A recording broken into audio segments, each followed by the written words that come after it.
Көпүрөнүн курулушу өзгөчө окуучулар үчүн ыңгайлуу болду. Анткени буга чейин мектеп окуучулары мектепке чейин айылды айланып 2,5 чакырым басып барууга аргасыз болушса, эми узак жолду жакын кылган көпүрө аркылуу эле барышат. Эң башкысы балдардын коопсуздугу болду.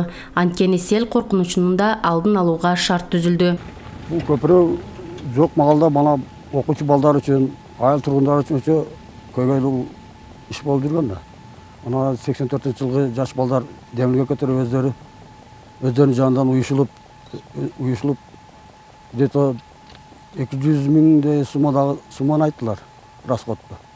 Өздөрү ортодо жыйышып өздөрү демилге көтөрүп өздөрү бүтүрүшүп атат. Кудай калса жакшы болуп атат дейбиз бардыгыбыз эле.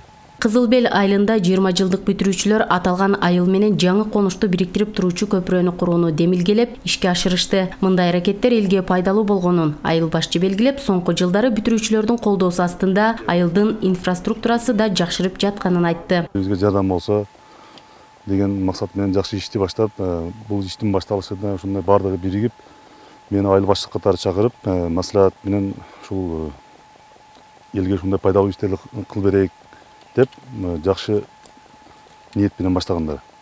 Мындай иштердин далайы болуп атат. Бул 3-чү көпүрөбүз, кудай калса, ушул айылдын ичинде. Дагы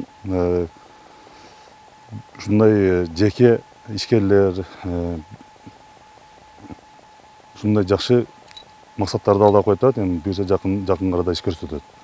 Ушул тапта Кызыл Бел айылында 7,5 миңден ашуун калк жашайт. Жергиликтүү тургундар аз камсыз болгон үй бүлөлөргө жана айылдагы муктаждыктарды чечүүдө өздөрү демилге көтөрүп колдоо көрсөтүүдө.